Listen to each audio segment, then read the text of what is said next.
Hello everyone, कैसे हो आप सब? कैसी चल रही है आपकी पढ़ाई? देखिए, लापरवाही करने का टाइम नहीं है। ज़्यादा से ज़्यादा मेहनत करनी है आपको इस काम के लिए। देखिए, कुछ पाने के लिए मेहनत करनी पड़ती है, सोने से कुछ नहीं मिलता। अगर आप मेहनत नहीं करोगे तो आपकी जमी जमाई चीज़ें कोई और छीन के लेके जाएगा। इसलिए आपको तो मेहनत करना है, उठना है और बहुत सारा मेहनत करना है। तो मैं अलका सिंह प्रशिक्षण क्लासेस के ऑनलाइन प्लेटफॉर्म पे एक बार फिर से आप सबका स्वागत करती हूँ। जैसा कि मैं हमेशा कहती हूँ कि हम आपके लिए सुपर 30 बैच ले आए हैं, जिसमें हम प्रीवियस ईयर के क्वेश्चंस आपको विथ एक्सप्लेनेशन सॉल्व करा रहे हैं। इनफैक्ट हम उसमें ऐसी चीज़ें भी लेके आते हैं जो क्वेश्चंस आपको डाउट में डाल देते हैं एग्जाम में। होता क्या है कि कभी कभी जो क्वेश्चन पूछने का तरीका होता है वो चेंज कर देते हैं, बट आंसर सेम होता है। वैसा ही एक क्वेश्चन आज मैं आपके लिए लेके आई हूँ जो मैं आपको बीच में बताऊंगी। ठीक है, तो चलिए टाइम वेस्ट नहीं करते हैं, देखते हैं आज का हमारा पहला क्वेश्चन क्या है। निम्नलिखित में से कौन सा शरीर का अंग हमें घूमने में मदद करता है? देखिए भाई, जब हमारी बॉडी है तो ऑब्वियस सी बात है कि एक जगह पेड़ की तरह से स्थिर तो रहेंगे नहीं हम। तो ऐसा कौन सा बॉडी का पार्ट है जो हमें मूवमेंट कराता है? हम घूम फिर सकते हैं आसानी से, खेल कूद सकते हैं, मैच खेल सकते हैं, सो सकते हैं। तो विच of the following body parts help us in moving around? Bones, skin, muscles या ऑर्गन? बताइए क्या है। हड्डी क्या करता है? हमारे शरीर को क्या एक ढांचा देता है, प्लस इंटरनल जो ऑर्गन होते हैं उनकी सुरक्षा करता है, और साथ में ये क्या करता है, चलने फिरने में हमारी मदद करता है ना भाई। हमारे भार को साधे हुए है कि नहीं? हमारा वेट कौन संभाल के रखता है? हम ऐसे तो इधर उधर लथड़ते तो रहते नहीं। ऑब्वियस बात है, खड़े होने का मन किया खड़े हो गए, बैठने का मन किया बैठ गए, सोने का मन किया सो गए। तो कौन हेल्प करता है? हड्डी उसमें हेल्प करता है ना। त्वचा, क्या त्वचा चलने फिरने में हेल्प करता है? किसी एंगल से आपको लगता है कि आपकी त्वचा चलने फिरने में हेल्प करती है? नहीं।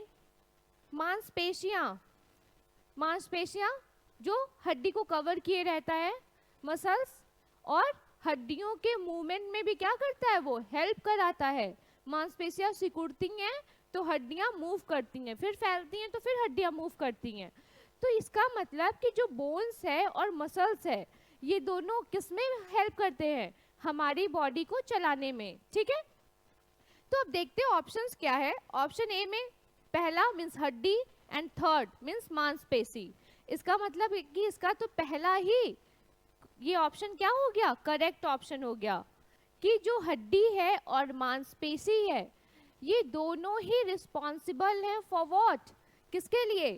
तो वो रिस्पॉन्सिबल है body parts help moving around, हमारे चलने फिरने घूमने फिरने के लिए। ठीक है, इसका मतलब कि हड्डी और मसल्स को थैंक्स बोलना चाहिए आपको, ये हेल्प करती है। ठीक, चलिए देखते हैं हमारा अगला क्वेश्चन क्या है। निम्नलिखित में से कौन सा जोड़ अचल है? विच of the following joints is immovable? अचल, अचल का मतलब क्या कर समझते हो आप? अचल का मतलब क्या हुआ? अ प्लस चल, मीन्स कि जो चल नहीं सकता, जो मूव नहीं कर सकता। कंधा और हाथ, शोल्डर एंड आर्म्स। ये बताइए, जो हमारा कंधा है और हाथ है, आप इसको हिला सकते हो ना, मुक्का मारने में भी काम कर सकते हो, बैट उठाने में, बॉल फेंकने में, सब काम करते हो आप हाथ से। तो इसको तो आप कटी कर दो। घुटने और जोड़, नी एंड जॉइंट्स। देखिए भाई, घुटना अगर मुड़ेगा नहीं ये, तो पैर को आप कैसे चलाओगे, आप आगे कैसे बढ़ोगे? तो ऑब्वियस सी बात है कि इसको भी आप हटा दो। अब पूछ रहे हैं यहाँ पे अचल है, तो ऊपरी जबड़ा और खोपड़ी। अब बात करते हैं ये खोपड़ी की और ये ऊपरी जबड़ा, ये वाला पोर्शन। तो देखिए, जब हम बात करते हैं, कभी आपने नोटिस किया है कि सिर्फ और सिर्फ नीचे का जो जबड़ा होता है ना वो मूव करता है, ऊपर का जबड़ा कभी भी मूव नहीं करता। वो इसकी वजह से हल्का फील होता है, बट मूवमेंट कभी भी ऊपर के जबड़े में नहीं होता। इसका मतलब कि ऊपर का जबड़ा। अब बात करते हैं खोपड़ी, अपर जॉ एंड स्कल। तो हमारा जो स्कल होता है, खोपड़ी होता है, क्या ये मूव करता है क्या? खिसका के पीछे कर दिया, खिसका के आगे, किसी का होता है ऐसा? हाँ, कि अगर दिमाग खराब है तो खोपड़ी अगर बहुत खराब है, गर्म है, तो मूव किया और उसको शिफ्ट कर दिया फ्रिज में, ठंडा हो जाए फिर वापस से लगा लिया। नहीं करते हो ना आप ऐसा। तो इसका मतलब कि इस क्वेश्चन का राइट आंसर क्या होगा? सी, ऊपरी जबड़ा और खोपड़ी ये दोनों मूव नहीं करते। ठीक है, तो चलिए अब देखते हैं हमारा अगला क्वेश्चन क्या है। एक हड्डी की गति में कितनी मांसपेशियां काम आती हैं? How many muscles are used in the movement of bone? 1, 2, 3 और 4।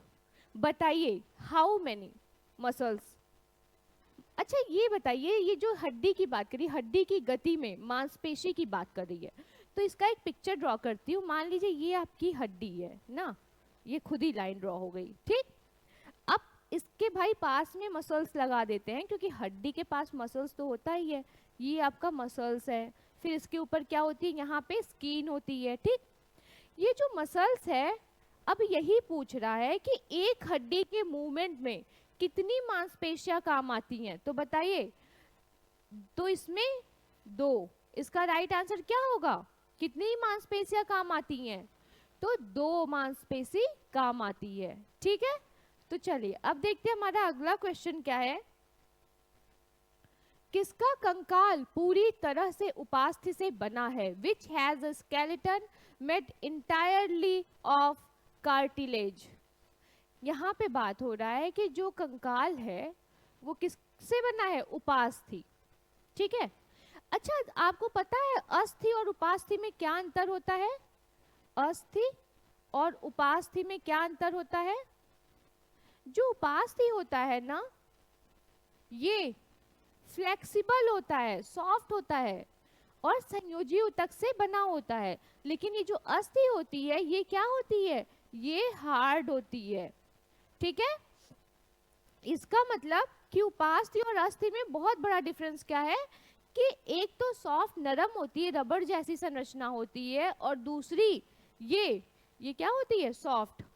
और दूसरी क्या होती है? आपकी हार्ड होती है। तो अब बताइए कि जब पूछ क्या रहा है कि किसका कंकाल पूरी तरह से उपास्थि से बना होता है। हमारा जो कंकाल तंत्र होता है, आपको भी पता है वो किससे बना होता है? वो हड्डी से बना होता है, मीन्स अस्थि से बना होता है, बोन से बना होता है। लेकिन अब इसमें ऐसा कौन सा चीज है भाई? अच्छा एक बात बताती हूँ आपको, देखिए जो बर्ड्स होती हैं ना, उनकी जो उनका जो स्केलेटन या वो कंकाल होता है वो उपास्थि का बना होता है, पता है। और इसी वजह से वो हवा में उड़ सकती हैं, उनके वेट को वो लाइट करता है। अब यहाँ पे ऑप्शन में देखिए आपको कहीं पे भी बर्ड्स नहीं दिख रहा है। क्या दिख रहा है? शार्क, टूना, रोहू और इनमें से कोई नहीं। तो बताइए अब क्या बचा इसमें से जिसके पास, जिसकी कंकाल पूरी तरह से किससे? उपास्थि से बनी होती है। तो वो है आपका शार्क। बहुत सारी ऐसी फिशेज होती हैं जिनका बोन, स्केलेटन जो किससे बना होता है? बोन का नहीं बना होता। वो किसका बना होता है? वो बना होता है कार्टिलेज का। किसका बना होता है? कार्टिलेज का। ठीक है, तो इसका मतलब इस क्वेश्चन का राइट आंसर क्या हो गया? ऑप्शन ए, शार्क में। ये बहुत इंपॉर्टेंट क्वेश्चन है, इसको जरूर आप पढ़िएगा और ध्यान से इसके एक्सप्लेनेशन को देख लीजिएगा। और किसमें पाया जाता है उपास्थि? हाँ, तो पाया जाता है बर्ड्स में भी। ठीक है, मैमल्स में भी, कुछ मैमल्स में भी पाया जाता है। अस्थि आधात्री में किसकी अधिक मात्रा होती है?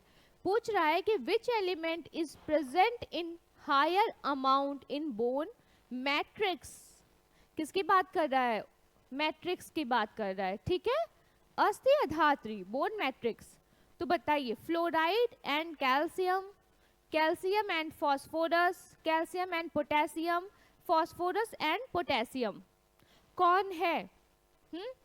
अच्छा कभी डॉक्टर के पास या कभी भी हड्डी दर्द हो रही है, या खास करके वुमेन्स के बैक में बहुत प्रॉब्लम होता है, तो डॉक्टर हमेशा कहते हैं, और देखिए एक एज के बाद 40 प्लस होते हैं, चाहे मेल हो या फीमेल, उनकी बॉडी से कैल्शियम क्या होता है? गायब होने लगता है, उनको पेन होना शुरू होता है हड्डी में। और खास करके वुमेन्स जो होती हैं आफ्टर बेबी, उनकी बॉडी क्या करती है? बहुत सारा लॉस करती है कैल्शियम का, क्योंकि जो मदर मिल्क होता है वो कैल्शियम से ही बनता है, ठीक है, और बहुत सारे न्यूट्रिएंट्स उसमें और भी होते हैं। अब ये मत मान लीजिएगा कि सिर्फ कैल्शियम इन्वॉल्व होता है, क्योंकि कुछ भी आप सोच सकते हो ना, तो सोचना नहीं है, सिर्फ समझना है।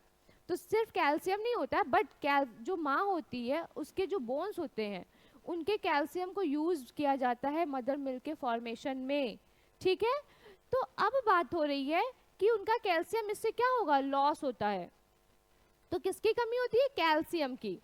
तो कैल्शियम क्या करता है, ये जो कैल्शियम है ये एक आयन के रूप में, न्यूट्रिएंट्स के रूप में बोन के लिए बहुत ज़्यादा ज़रूरी होता है। बोन के बनाने में कैल्शियम की आवश्यकता होती है। और खनिज के रूप में कौन, फास्फोरस का यूज होता है, ठीक है। तो इसका मतलब कैल्शियम और फास्फोरस किसके लिए यूजफुल हैं, तो वो बोन के फॉर्मेशन में इनका बहुत ज़्यादा इस्तेमाल होता है, ठीक। चलिए अब इस क्वेश्चन का राइट आंसर क्या हो गया, इसका मतलब कि इसका राइट आंसर हो गया ऑप्शन बी, ठीक है, ठीक। चलिए अब देखते हैं हमारा अगला क्वेश्चन क्या है। तंत्रिका कोशिका में कौन नहीं होता, पूछ रहा है कि what is not present in a nerve cell. Axon, आपको पता है ना तंत्रिका कोशिका जो होती है उसमें एक्सॉन होते हैं, डेंड्रॉन्स, ये डेंड्राइट्स जिसको डेंड्रॉन्स कहते हैं, ठीक। Terminal end of the nerve, तो ऑब्वियसली बात है कि पास आउट कैसे होगा, मैसेज कैसे पास आउट होगा, जब कोई लिंक होगी, कुछ ऐसा होगा जो आपके जो आप का जो ब्रेन है वो जो ऑर्डर कर रहा है उसको रिसीव करने के लिए कोई एक्सेप्टर होगा, तभी तो वो अपने ऑर्डर को पास करेगा। तो उसके लिए कौन होता है, तंत्रिका के अंतिम सिरे, मीन्स के एंड्स ऑफ द नर्व, ठीक। कंडराएं, टेंडॉन्स, क्या आपको ये कंडरा जो टेंडॉन्स है ये कहीं से भी तंत्रिका का पार्ट दिख रहा है, नहीं भाई, ये तंत्रिका, इसका मतलब इस क्वेश्चन का राइट आंसर क्या है, कंडरा। और आपको बता दूं सुश्रुत महाराज ने, किसने, सुश्रुत ने 16 कंडराओं के बारे में डिस्कस किया है। कितने, 16, जो कि हमारी त्वचा में, हाँ, हमारी त्वचा में, हमारी हड्डियों में, हर जगह प्रेजेंट होते हैं, ठीक है। तो कितने, 16 कंडराओं के बारे में इन्होंने डिस्कस किया है, ठीक। चलिए अब देखते हैं हमारा अगला क्वेश्चन क्या है। निम्न में से किसमें उपास्थि मौजूद नहीं होती है, in which of the following is cartilage not present, कंठ, किडनी, कान और नाक।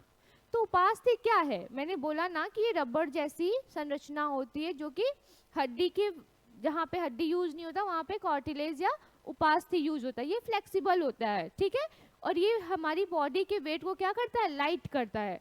तो अब पूछ रहा है कि हमारे किस ऑर्गन में उपास्थि नहीं पाया जाता। तो भाई देखिए आपको ये जो वृक्क दिख रहा है ना, किडनी, कभी सुना है कि किडनी ये है संरचना जो कि एक एक्सक्रीटरी ऑर्गन है, एक्सक्रीटरी ऑर्गन है, एक्सक्रीटरी ऑर्गन है, ठीक है। तो ये कभी भी दिखा है क्या कि ये इसके अंदर हड्डी आपको दिखती है, ऐसे ऐसे हड्डी दिखती है, कभी नहीं ना। इसके अंदर क्या होता है, नेफ्रॉन होता है, क्या होता है, नेफ्रॉन, जो कि ब्लड को छान के, किसको, यूरिन को बनाता है भाई। और हम क्या करते हैं, फिर हमारे ब्लैडर को यूरिन से फुल हो जाने पे हम उसको रिलीज करते हैं बॉडी से, ठीक। तो इसका मतलब कि इसमें से उपास्थि किसमें नहीं होती है, तो वृक्क में नहीं होती है, किसमें नहीं होती है, वृक्क में नहीं होती है, ठीक है। चलिए अब देखते हैं हमारा अगला क्वेश्चन क्या है। मानव शरीर में दो हड्डियां आपस में कैसे जुड़ी रहती हैं, how are two bones connected in human body, by joints, by ligaments, by muscles, by small bones. तो बताइए जो हमारे मानव शरीर में दो हड्डी होती है वो किससे जुड़ी होती है, तो वो जुड़ी होती है लिगामेंट से। किससे जुड़ी होती है, ऑप्शन बी, लिगामेंट से जुड़ी होती है, ठीक है। लिगामेंट्स से जुड़ने का मतलब होता है कि वो मूव भी कर सकती है, ठीक। अब देखिए भाई ये जो जोड़ है ना, जॉइंट्स, ये जरूरी नहीं कि हर समय मूव ही करे, ठीक है। बहुत सारे ऐसे देखिए, लेकिन जोड़ों का तात्पर्य क्या होता है, कोई भी जोड़ बनाए क्यों गए हैं बॉडी में, क्योंकि वो फ्लेक्सिबल रहे, वो मूव कर सके, इसीलिए, पता है आपको, इसीलिए। लेकिन जो पसली होती है, अच्छा रिब्स की जो जॉइनिंग होती है वो भी मूवेबल होती है, लेकिन जो हमारी पसली होती है वो मूवेबल नहीं होती, ठीक है।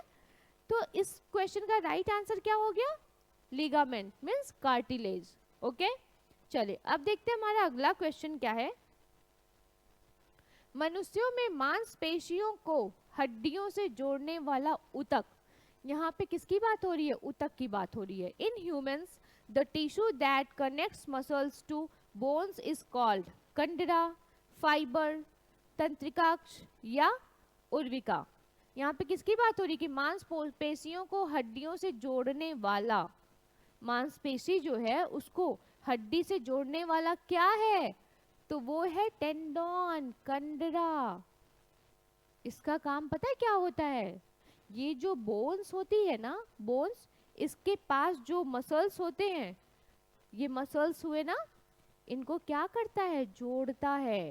कैसे जोड़ता है, वो कौन जोड़ता है, तो टेंडोन जोड़ता है, ठीक है। और ये संयोजी ऊतक का बना होता है, किसका बना होता है, संयोजी ऊतक का बना होता है, ठीक।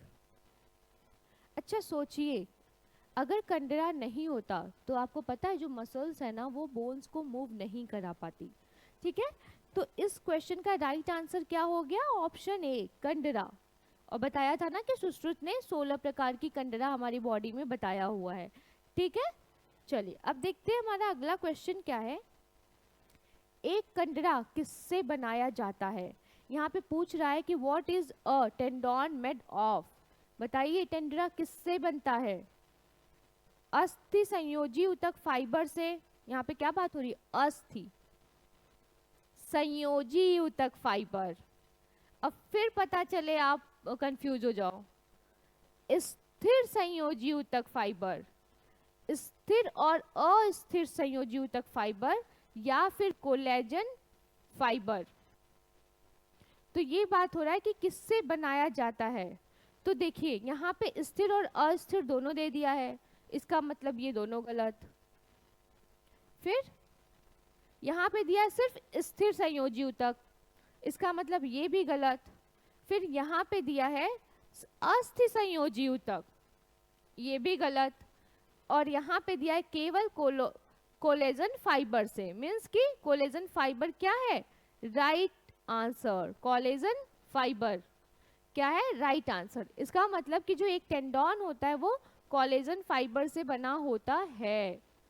और क्या, और ये किस में हेल्प करता है, अभी तो इसके जस्ट पहले बताया था ना कि ये मसल्स को किससे, बोन से अटैच करने में क्या करता है, हेल्प करता है, ठीक है। तो चलिए अब देखते हैं हमारा अगला क्वेश्चन क्या है।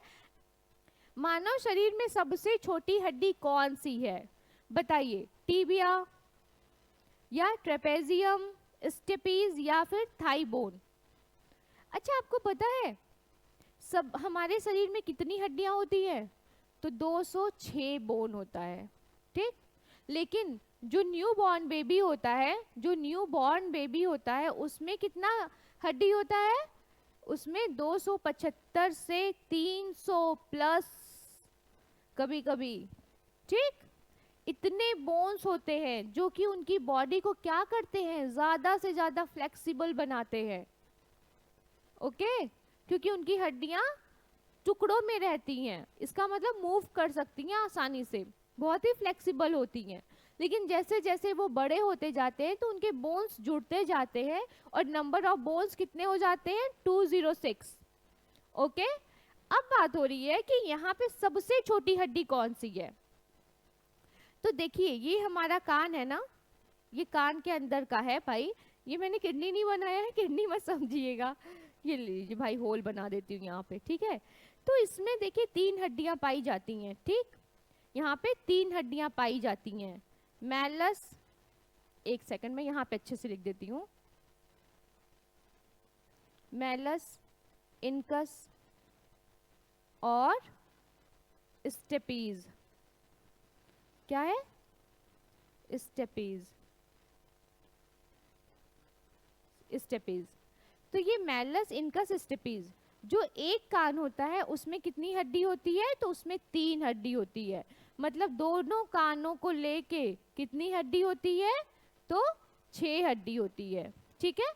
अब ये भी क्वेश्चन पूछा गया है कि हमारे कान में कितनी हड्डियां होती है, तो हमारे कान में कितनी हड्डी होती है? 6 बोन होती है। ठीक। अब उसमें से ये जो स्टिपीज होती है ना, ये स्टिपीज, ये सबसे smallest bone of the body है, सबसे स्मॉलेस्ट। अब जांग की हड्डी यहाँ दिया है, आपको पता है ये largest bone of the body है, जिसको फीमर कहते हैं। ठीक है, फीमर कहते हैं। Largest bone of the body and smallest bone of the body कौन है? तो ये स्टिपीज है। सी, ऑप्शन सी इसका राइट आंसर क्या हो गया? Option C. ठीक है, चलिए अब देखते हैं हमारा अगला क्वेश्चन क्या है। अस्थि कोशिकाएं एक दृढ़, देखिए इस क्वेश्चन को ध्यान से देखिएगा, क्योंकि मैं स्टार्टिंग में ही आपसे बोली थी, और ये क्वेश्चन लाने के पीछे मेरा सेम रीजन है, और ये एग्जाम्स में पूछा गया क्वेश्चन है। ठीक है,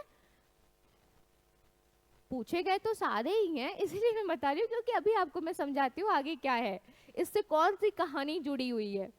अस्थि कोशिका सेल की बात कर रहे हैं यहाँ पे। ठीक है, हाईलाइट पेन लेती हूँ 1 मिनट। तो अस्थि कोशिका की बात हो रही है, सेल की बात हो रही है यहाँ पे। एक दृढ़ आच्छाद में अंतः स्थापित होती है, तो वो किससे बना होता है? Bone cells are embedded in a hard matrix which is made of।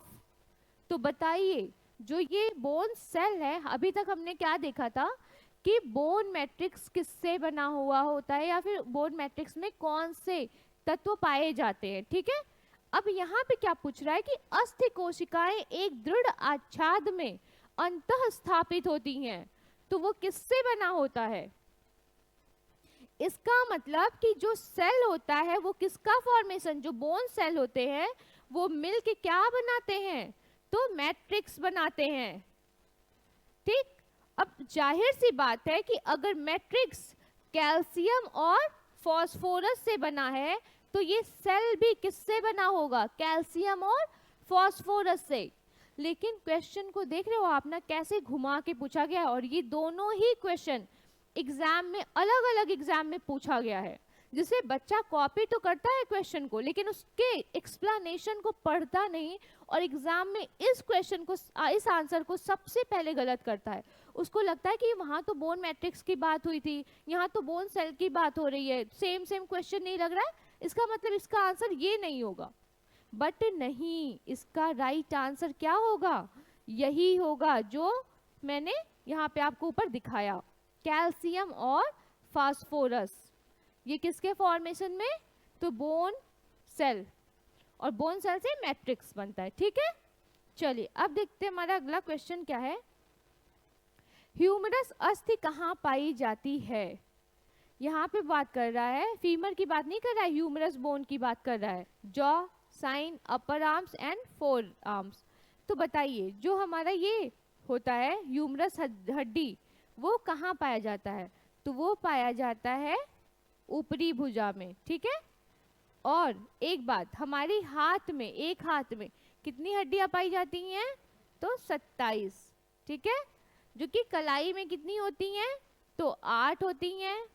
फिर उसके बाद ये वाले पंजे वाले एरिया में कितनी होती हैं?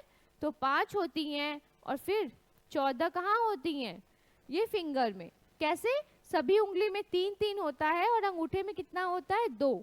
तो नंबर ऑफ कितना हो गया? 27। ठीक है, ये तो रहा आपका एक हाथ का। अब दोनों को मिला के, ठीक, दोनों को मिला के कितनी हड्डियां पाई जाती हैं? तो 54 पाई जाती हैं। ठीक है, कितनी हड्डियां पाई जाती हैं? 54। और अगर बात की जाए पूरे हाथ की, शोल्डर से लेके कलाई तक की, तो एक शोल्डर में हड्डी होती है, फिर एक हड्डी यहाँ पे होती है, 2 हड्डियां यहाँ पे होती हैं।